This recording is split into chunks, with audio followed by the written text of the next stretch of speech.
They say the neon lights are bright on Broadway. They say there's always magic in the air. But when you're walking down that street and you ain't had enough to eat, the glitter rubs right off and you ain't nowhere. They say the girls are something else out here on Broadway. They're looking good, y'all, but looking at them just gives me the blues. Cause how are you gonna make some time when all you got is one thin dime, and one thin dime won't even shine your shoe on Broadway? They say that I won't last too long out here on Broadway. They say I'm gonna catch a Greyhound bus and try to make it home one day. But they are wrong, I know they are, cause the song I'm singing are from my heart, and I ain't gonna stop until I'm a star on Broadway. I'm talking about Broadway.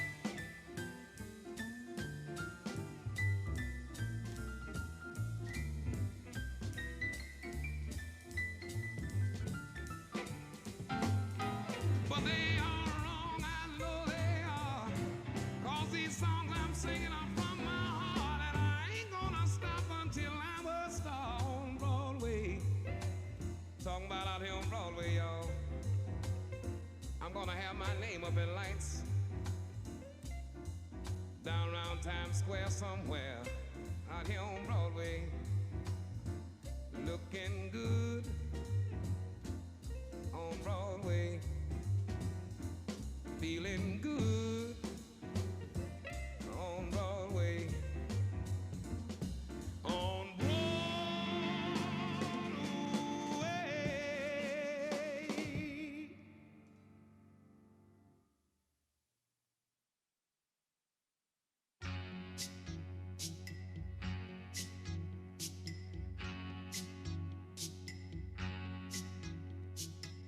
They say the neon lights are bright on Broadway.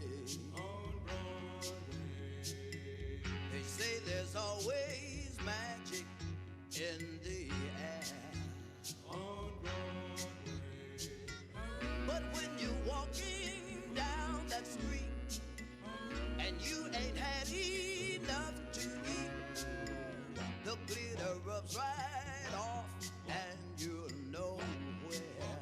On Broadway. They say the girls are something else on Broadway. On Broadway. But looking at them just give me the blues.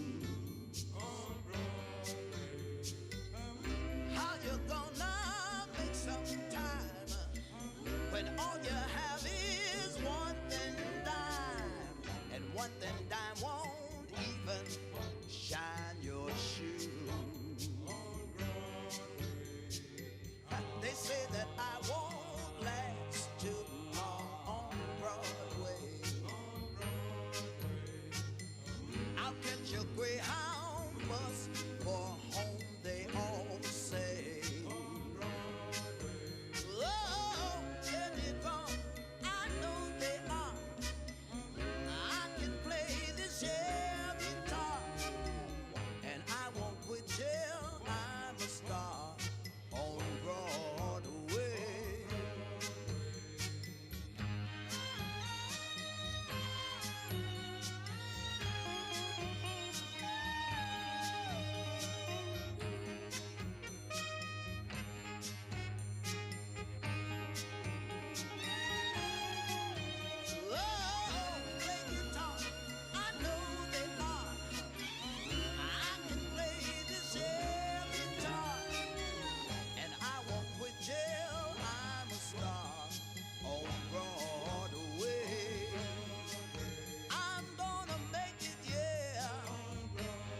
drop me off in Harlem. Yeah, good old Harlem. You have your fun under the Harlem sun, so drop me off in Harlem. There's Duke Ellington up in Harlem. He writes all his tunes in Harlem. And old Satchmo's still swinging way up in Harlem. All the cats are still up there. They're beating out those riffs. And Apollo, Puerto Rico, give you a great big lift. Yes, drop me off in Harlem. Yeah, man, beautiful Harlem. You get red beans and rice, it's very nice. Where? There in Harlem, that is.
Morning all. We're going to get started in just a few minutes.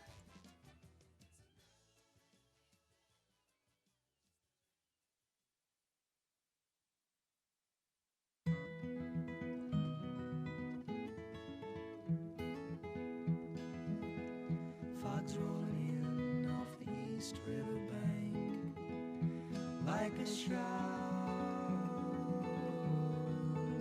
It covers Bleecker Street, fills the alley.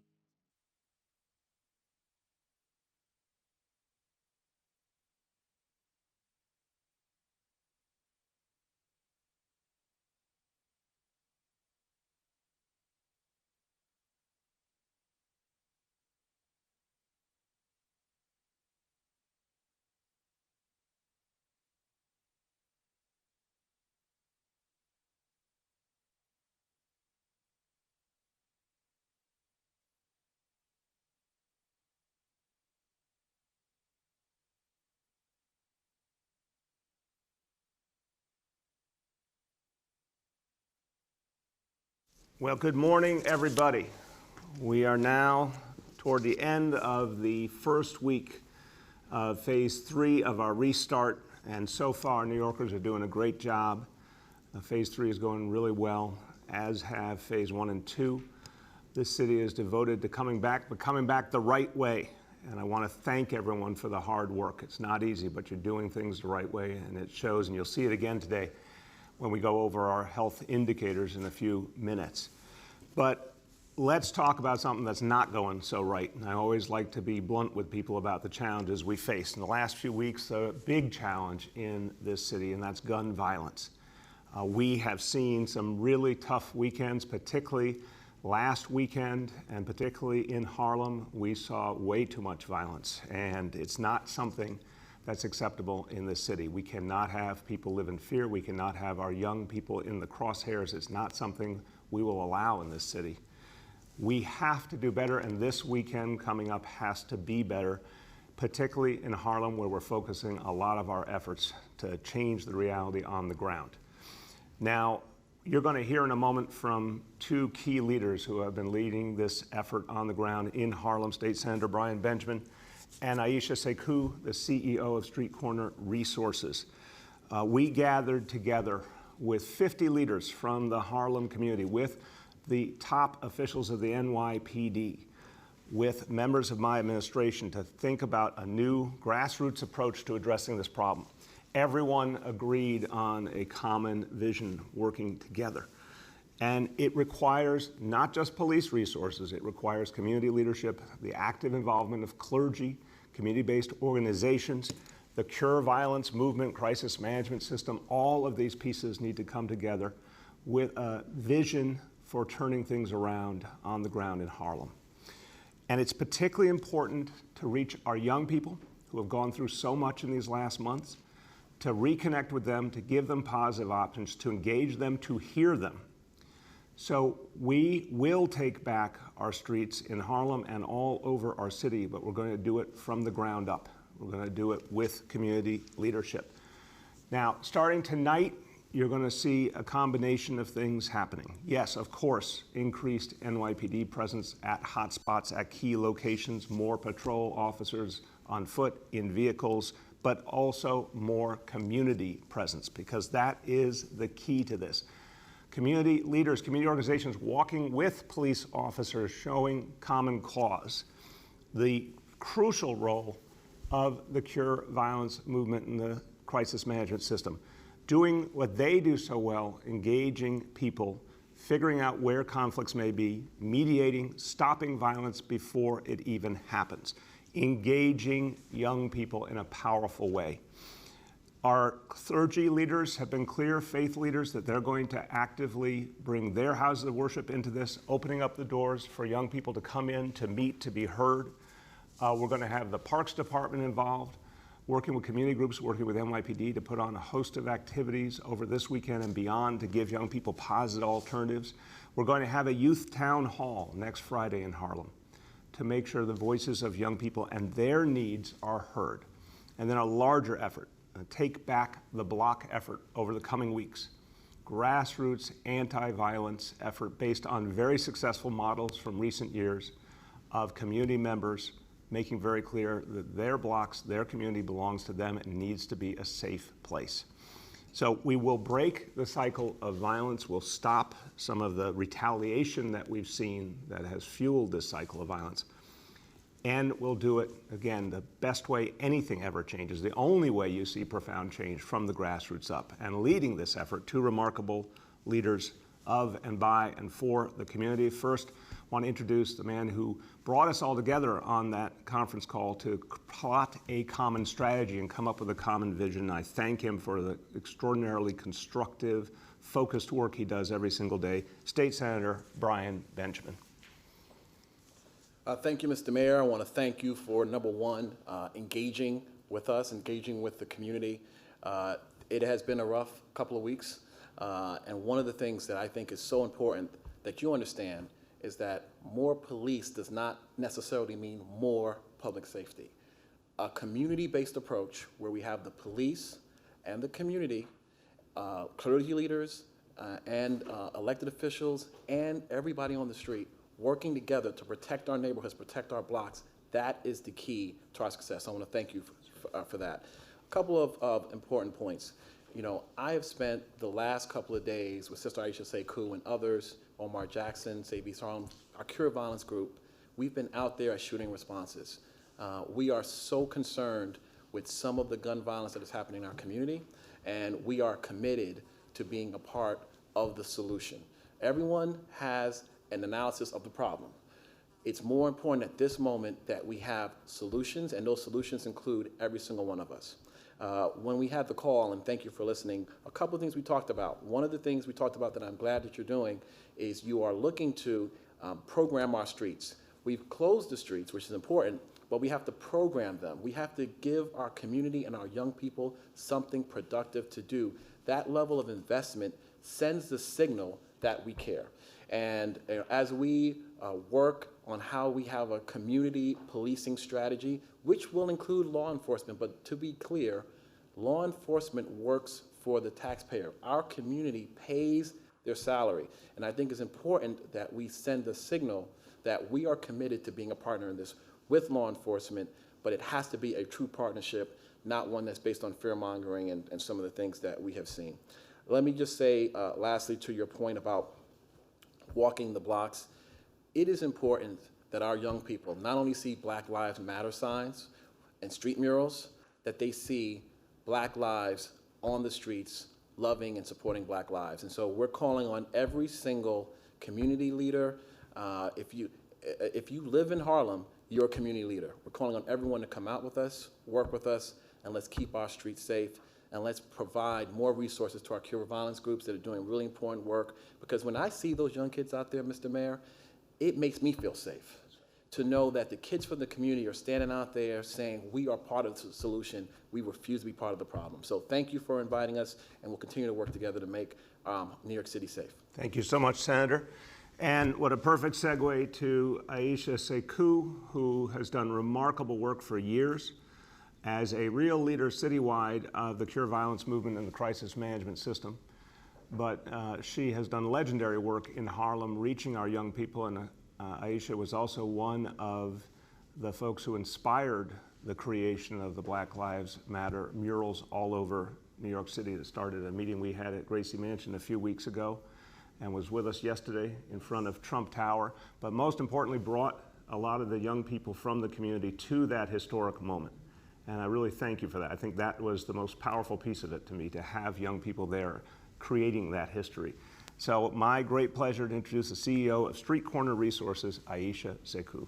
Thank you, Mayor Bill de Blasio, and thank you for yesterday. It was phenomenal, and not just for me, but for the young people, the things that they were saying after taking part in painting that mural, and just the hopefulness that came from them. So even though painting the mural and having it on the ground is more symbolic, but it filled them with hope. They got a lot of validation from you and others and Senator Brian Benjamin. And I think we need to see more of those kinds of things where our young people feel valued with their presence. So I just want to say thank you so much. I'm hopeful. And I'm hopeful when I see our young people fulfilled. So one of the things that I'm excited about is that we're going to be occupying the corners, and we're going to start in Harlem. But we won't just end in Harlem. We're going to put more energy into occupying, and we'll be on 143rd and Lenox Avenue, where 2 shootings just recently took place on the 4th of July. And my understanding is on Lenox Avenue, there was another shooting last night. We're still verifying all the details. But we will be occupying 143rd Street because it is a place where there's been a tragic shooting about 3 or 4 weeks ago, and then the shootings on the 4th of July. And we have to incorporate those folks in that neighborhood to become more active with helping us to prevent gun violence. And I'm looking forward. The community is already committing to come out. And thank you, Senator Brian Benjamin. Yesterday we had 2 shooting responses, and we had State Assemblyman Al Taylor, and we also had Senator Brian Benjamin, one at each, which was great. So the other thing is that we requested of our mayor to have a town hall. Young people actually requested that. They said, could you tell him we'd like to talk to him? And so when I mentioned that to you, you immediately said yes. And what I love is that we're answering the request of young people. And so we'll be having a town hall next Friday in Harlem to talk with young people. And when we talk about taking back the block, this is not an adversarial position. We're talking about embracing the entire community, young people, our mothers and grandmothers and aunties of the block. We want them to come out to support embracing the block and looking at services. So I thank you, Mayor, for responding to the town hall and also to the Occupy. I also want to remind our community that while we are seeing shootings, we have to remember that the shooter himself or herself is a human being, which oftentimes shootings are a cry for something else. It also shows that there is a backdrop of some history of the spirit of that person and other needs not being met. And so we have to look at mental health. We have to look at that person as a human being, and how can we stop that person from shooting again? Because oftentimes that's what happens, they repeat. And so we can provide services. I'm looking forward to some of the things we've been talking about, especially around mental health, and providing other resources. So when people re-enter into our community, we can treat some of the issues that they have so that we see them return better than they left. And we ensure that by giving them services and wraparound services. So I want to again say thank you for yesterday. Black lives do matter. I think our young people were very fulfilled yesterday. I know today they're going to be talking all about it. And not just that we're going to fulfill the spirits of other young people across the city, and I'm looking forward to that. Big shout out to our Pure Violence family, crisis management system across the city, and of course the Street Corner Resources Speak Peace Forward team, and of course our senators and assemblymen and all of our electeds that are supporting us. Thank you for having me. Thank you, Aisha. And look, everyone, I want to make clear, I think the people in New York City are only just beginning to understand the power of this movement, the Cure Violence movement, the crisis management system.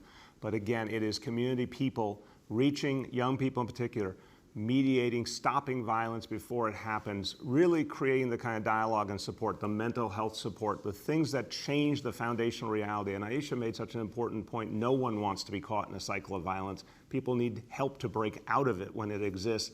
And that's what the Cure Violence movement, the crisis management system does.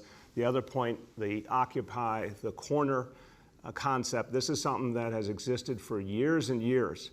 I remember participating 5, 10 or more years ago with the National Action Network on Occupy, the corner efforts. This is a people's response to violence, and the people saying that this is our community and we will not allow violence in our own community, and that is the single most powerful response. So this is a strategy that has worked in the past, and we're going to use it again now in Harlem and then go far beyond Harlem to other communities as well. Now, Aisha mentioned the extraordinary moment yesterday, and it was very, very moving for all of us, because I just want to say this personally. I think all of us have gone through such a difficult journey these last 4 months.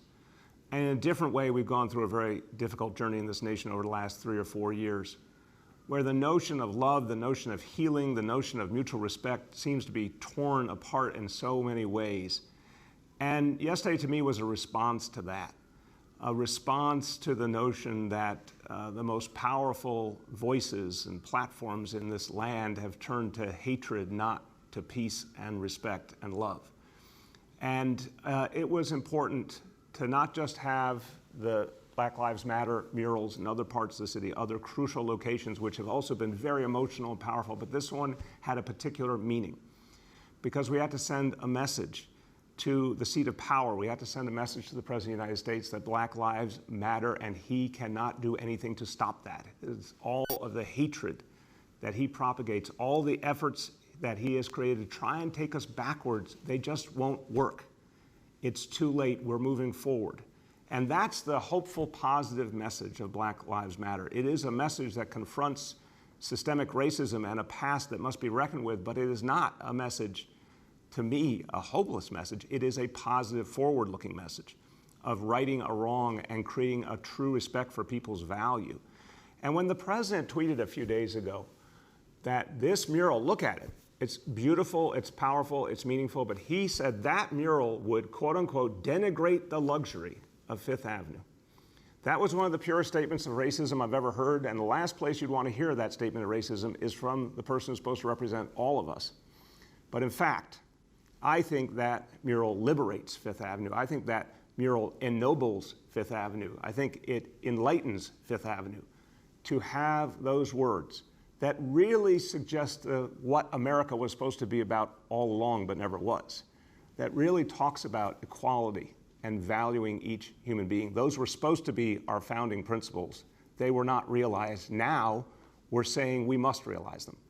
So that's what New York City is saying. I want to thank everyone who helped, including that group at Gracie Mansion, Aisha, and so many others who were with me yesterday, who sparked the idea and helped to create it and frame it. All the kids from Street Corner Resources, the elected officials who were there. I want to thank the National Action Network. Reverend Al Sharpton was there. All of the folks who came together to say in common, this is our message. This is what we believe. This is who we are. And I think that photo says it all. That is our truth, and it's not going anywhere. This is our future as New York City. Now, everybody, I want to now turn to just a couple of much more mundane matters, because we're talking about the biggest and most important issues of the day. But now let's talk to just quickly about a couple of very practical realities. And one is bearing down on us right now. We have a tropical storm hitting New York City as we speak. Now, so far, knock on wood, I think the impact on the city will be pretty limited, but we take it seriously always. We always watch carefully when we know there's a weather problem.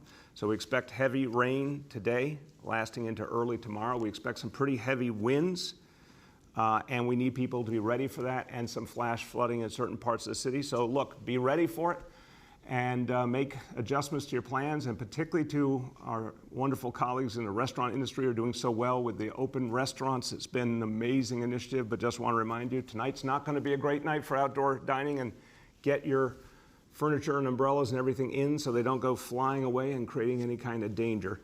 And then hopefully that will all pass by Saturday morning, and you'll be back in business for Saturday evening.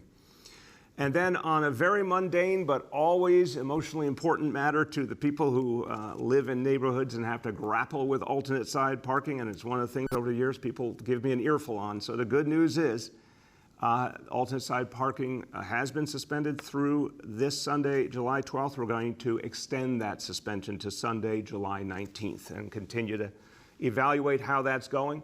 And then when we decide to come back, we're going to come back with some clarity on the new rules, because I think people need and deserve clearer information, so we'll be doing that in the meantime. Okay, finally, the indicators for the day. So let me give you an update. Number one, daily number of people admitted to hospitals for suspected COVID-19. Threshold is 200 patients. Today's report, 62.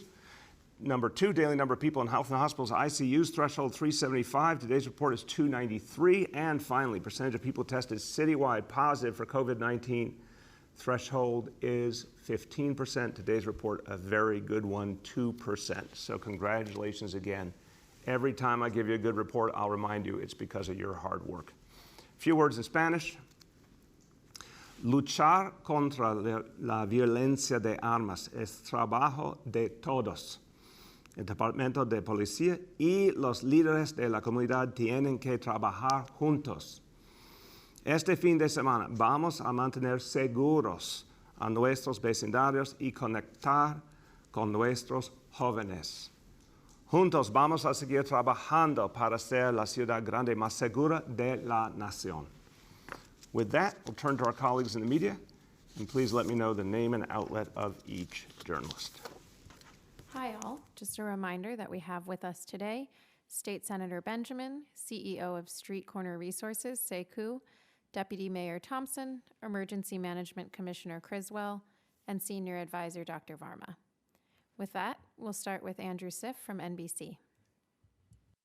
Good morning, everyone, and also good luck and congrats to Freddie today. My first question, Mayor, has to do with the outdoor dining that you just referenced in terms of the weather. Given that all they have at this point, as far as customers coming to their establishments, is outdoor dining, how damaging to many, many businesses can weather days like this be? And is there anything the city can do to help these establishments if they lose too much on a day like this? Yeah, Andrew, look, I obviously wish we could have perfect sunny weather all the time, but I know the restaurant owners know that's not the case. What I've heard from the restaurant community is they are thrilled with outdoor dining. It's expanding all the time. It's making a huge impact on their bottom line. They're bringing back their workers more and more. But remember, even when outdoor dining isn't happening, we do have takeout and delivery happening on a big scale. So I would say to all New Yorkers, if you're going to go out tonight, instead, order in and keep helping our restaurant community. But look, we want to keep expanding outdoor dining. We're going to do that with the open streets more and more. And I think with just continued efforts to support the industry, that a lot of restaurants are going to make it till we get to better times. Some are still very challenged, but I think a lot are going to do very well with the plan we have in place. Second question is a COVID question, and maybe Dr. Varma can weigh in as well. Are you baffled, surprised? Can you explain the fact that there's been no measurable uptick from phase 1, phase 2, phase 3, given the massive increase in the number of cases in other states and a loosely enforced quarantine at best? Do you think there's some kind of herd immunity taking root in New York City, New York State, that explains the level of transmission at this point? And if Dr. Varma could weigh in as well. I'll start and turn to Dr. Varma very quickly. Andrew, it's a great question. But I just remind you, New Yorkers learned powerful lessons, and then they really owned those lessons in terms of wearing face coverings, in terms of social distancing. We have to look at how much discipline and focus there has been, how much unity there's been in New York City, which we did not see in the other parts of the country that have had the problems. A lot of precautions put in place.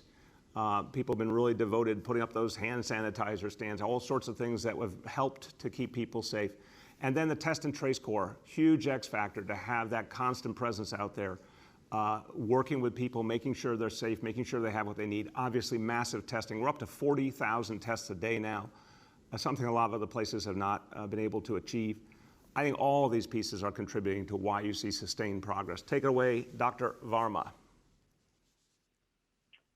Yeah, thank you very much for the question. I concur entirely with actually the mayor's assessment. I think it would be incorrect to attribute the current status of cases to immunity because there's a lot that we don't know about immunity.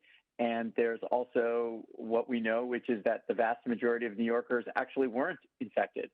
So the most likely explanations for our current situation are, as the mayor pointed out, the combination of our defensive strategies, physical distancing, wearing face covers, good hygiene, and as the mayor also pointed out, importantly, the offensive strategies, a massive increase in the amount of testing that's going on and testing that's tied to identifying contacts, and safely separating cases and contacts. And I may have missed, did you speak to the herd immunity question? Yes, Mr. Mayor, yes, I mentioned I think that immunity is a very unlikely explanation for this because we know that the vast majority of New Yorkers actually weren't infected. And so we're not nearly at a level where we would expect that immunity would play a major role in decreasing transmission. There's still far too many New Yorkers who are susceptible. Thank you, Doctor. Next, we have Katie from the Wall Street Journal.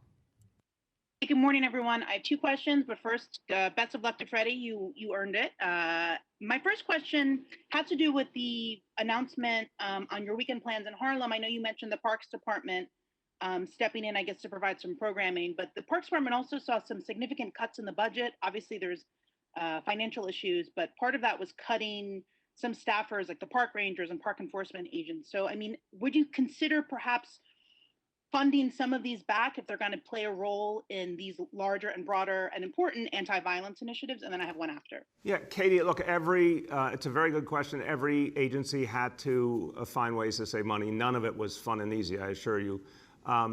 We are going to make sure that what we have, we stretch to the farthest possible. But as I said, the anti-violence efforts are going to be first and foremost from the community. City agencies have a crucial role to play, but what we need to do is get the community more deeply involved. So that's where our focus will be.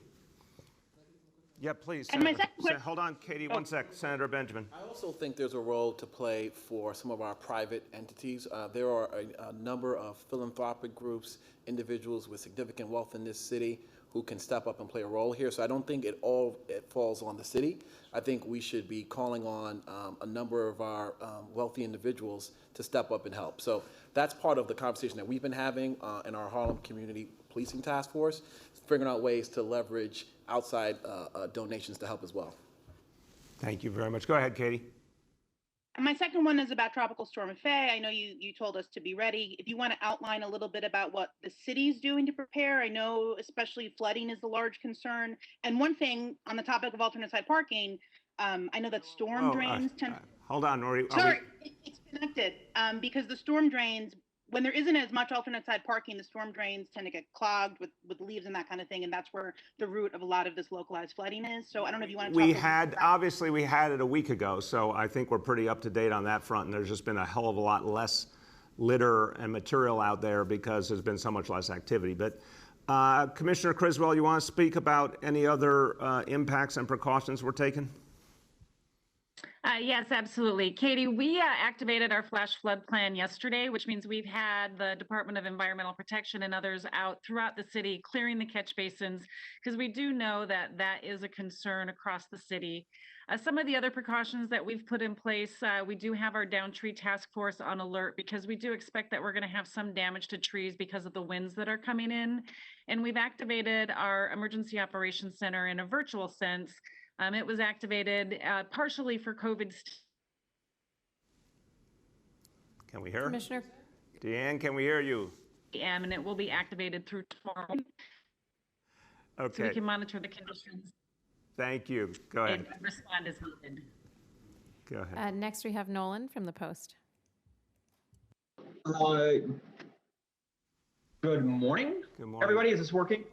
Yeah, we can hear you. How you doing? Yeah.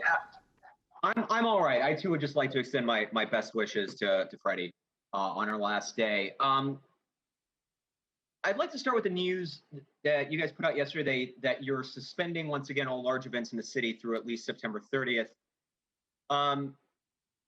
Why continue to suspend these events and continue to give your blessing to these large protests, demanding civil rights reforms? Again, look, we looked at these large events. We looked at all the other initiatives we have going on now, the open streets, the open restaurants, how much people are using parks, one thing or another. It just made more sense to keep the focus on what is working now, to maximize the space available to people and not have it be taken up by large events. Right now, what people are doing, Nolan, is they're getting fresh air and recreation the right way with a lot of devotion to social distancing and face coverings. That can't happen if events are interfering with the ways that we've set things up. So it just makes more sense not to have them. I've said plenty of times, the protest, this is a particular moment in American history where 400 years of oppression, 400 years of racism are being addressed in a very, very powerful way. That can't compare to anything else. And people's voices needed to be heard. Go ahead. Secondly, Yoav and Gloria asked about this yesterday, but the New York City Police Department finally put out statistics that showed that only 91 of the roughly 11,000 people were, granted, some sort of release back through bail reform or COVID, have been linked to shootings in the city. And the figures obtained by the Post also showed that the police department inflated those figures by tallying witnesses and victims in the count. That comes after the police department mishandled the scene outside of a Shake Shack downtown. It comes after Nolan, the Post. no speeches. What's your question, brother? What's your question? Well, no, it's not a speech. It's a pattern of behavior, and I'm trying to get your response to the pattern of behavior, which is why should people have faith in public policy pronouncements from the police department on these issues if they've gotten a slew, if they've been providing, what is essentially a slew of misinformation? I just disagree with that characterization. I mean, first of all, in the case of Shake Shack, which is a very strange situation, Chief Harrison, within hours, set the record straight as to what was happening there, and he was speaking for the NYPD at the highest level. Look, on the question of everything that has created the challenges we're facing in recent weeks, as I said yesterday, there are many, many factors, and that's what Commissioner Shea said a few days ago on New York One. It's a perfect storm of factors, mainly about the coronavirus, mainly about the fact that the court system is not functioning, that we're not seeing prosecutions of gun violence, that there's just a massive disruption in people's lives, tremendous frustration that people who don't have anything positive to do, have lost their livelihoods, et cetera. That's the core reason. Look, I understand if some folks in the police department are focusing on specific problems that they see, I don't necessarily see the same prioritization of the problems. But I know they're speaking from what they believe to be true, and they're also speaking about the bigger impacts, not just the individual statistics. So I think they're expressing what they see. I'm expressing what I see, which I think is first and foremost about the coronavirus. But most importantly is what we do about it. And that's why today is important to talk about a unified strategy from the grassroots up. Next we have Juliet from 1010 Wins. Oh, hi. Good morning, all. How are you today? Good, Juliet. How are you? I'm fine. Thank you. So my first question involves schools. Different countries are using different safety protocols in schools, spraying children's shoes, having hand washing locations, or having everyone's temperatures taken, students, staff, teachers, when they walk into the building. What will your health and safety protocols be in the schools? Yeah, you're going to get a lot more information on that in the next few days, but they're going to be rigorous. It's about health and safety first, Juliet. So first of all, remember, if the survey we got from 400,000 parents is right, something like 75% of kids will come to school, but about 25% of parents will decide that they want to hold their kids back from school.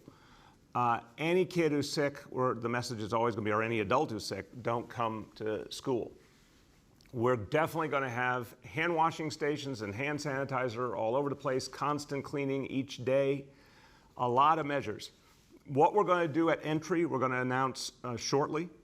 But the point of all of this, Juliet, is it's going to be layer upon layer of health and safety measures to protect everyone. That's the only way we can bring school back, is with a very, very strong set of health and safety protections. And again, we're going to look at the data right up until the days before school to make sure that everything is telling us it's okay to move forward. Go ahead. Okay, thank you. And my second question involves the initiative you're announcing today.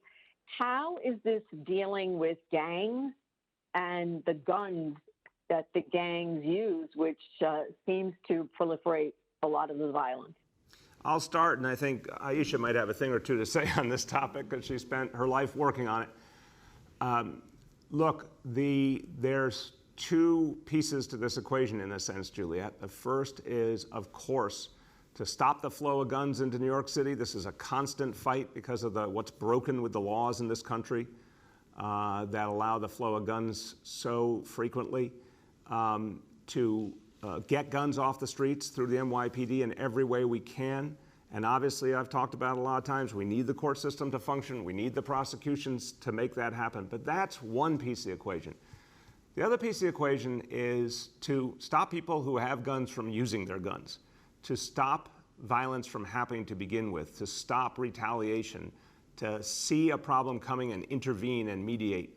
And that's what the Cure Violence movement, the crisis management system does. And Aisha, maybe you could help people understand what that feels like at the ground level and the work that you and your colleagues do. I'll tell you, just yesterday, after we returned from Black Lives Matter, we interrupted a situation that was happening between a young person, three different young people. And because the team came outside of the office, the barbershop alerted us that there was a situation.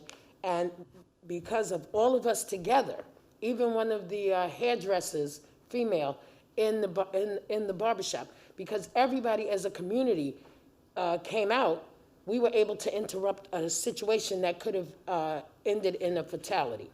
And that was gang related. We were able to stop it. Help people understand what you do to mediate, what you do to diffuse. Oftentimes you have to quickly figure out what's going on and try to safely engage those involved as quickly as possible. And sometimes it's a voice that says, stop, we're not doing that, or can you walk with me, and you get the one who's the most heightened to move away from the situation. So it's not as easy as just saying stop the violence. That's not it. And you have to have other people in the community who are witnessing that to support the act not happening.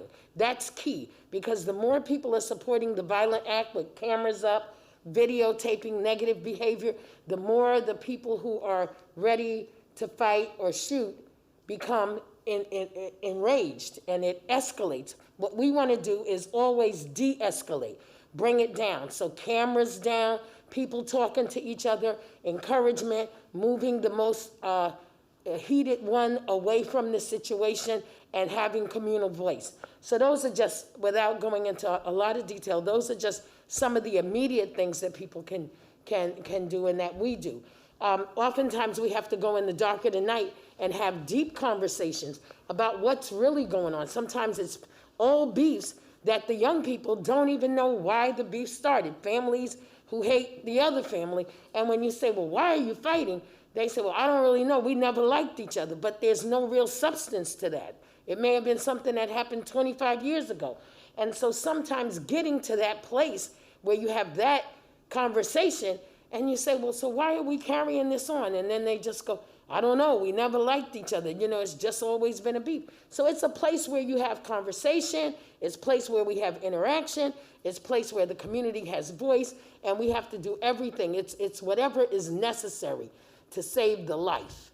And so sometimes it's a few other things, sometimes you have to grab a kid up once in a while and put him in the van and just say, look, you're not getting out until we bring this down. So I won't say all of everything. Some things are orthodox, and sometimes you have to use some unorthodox moves, because it's really, at the end of the day, about saving the life. And I know even with parents, they said to me, oh, I heard that your team, had to grab my kid up, and I thank you, because they would rather that than to have to bury their child. So we do what is necessary and to save the life. That's the bottom line, save the life. So I just want to say, when we talk about new initiatives, we have to try whatever we need to. I mean, this is not always where it's, clear and you just do this and it works.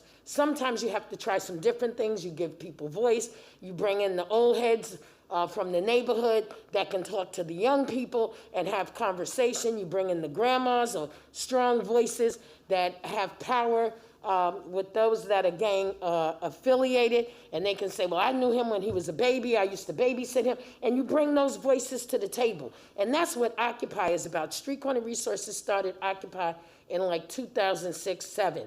And we did that with Pastor Williams. And then I thank the National Action Network for later on coming in and raising that to a different level. I asked if we can call an Occupy across the country, and Reverend Sharpton said yes. And having these conversations with clergy, community leaders, indigenous leaders in the community, our elected officials, and the people right there on the ground that live in the neighborhoods, and giving them the power to take their block back and to have voice and to ask for things. That's what Occupy is. So it's kind of like a communal meeting, coming together. Sometimes we don't agree, and then we get to agreement. But we all know that we want life to be better, and that's what it's about, and we don't want to lose life. Let me just pick up on this. And Juliet, it's really important to hear Aisha saying some profound truths here. I want to first acknowledge that Aisha and everyone else who does the work, Cure Violence Movement and Crisis Management System, let's be clear, these are people, Aisha is not wearing a uniform, she does not have a weapon, she does not have a badge, but she is putting herself in harm's way. And I really think that bears recognition, that all the folks in this movement put their lives on the line for the safety of their community. And so we need to honor that to begin with. Second, this city has put millions and millions of dollars into building up the Cure Violence Movement and the Crisis Management System, and it is really money well spent because we are going to the root of the problem. We are trying to create community solutions. You can police in some very effective ways, but that is not the same as addressing the root causes. Just like it was important to take money from the police budget and put it into youth services, it is important to also invest in community solutions to violence. Because really what you're hearing from Aisha, in a world we're living in today where community has been in many ways disassembled and reduced, this is the recreation of community. This is creating communal values and communal structures for mediation and peace. The fact that elders are being brought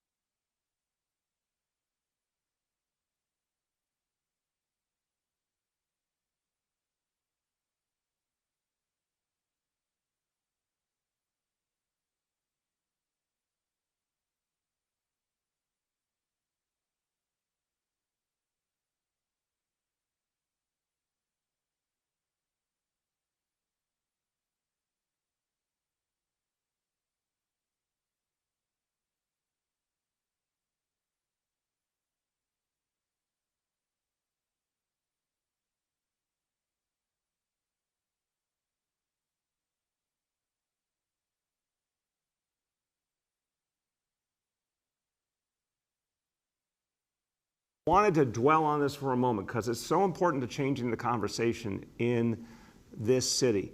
Just think about what Aisha said, that if there's about to be a situation, the community taking charge of the situation, the stakeholders, the people on the block saying we're not going to allow violence on our own block, what honor it takes to do that, what strength and courage it takes to do that. Let's applaud that.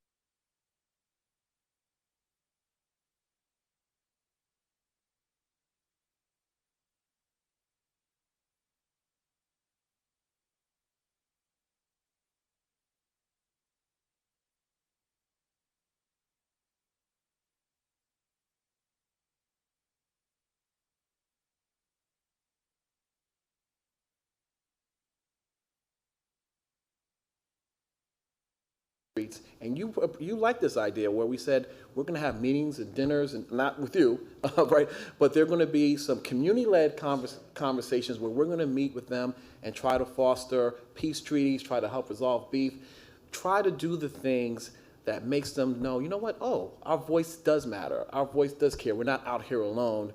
If they're, some of them are crying just as much as the rest of us with the gun violence. It's not so.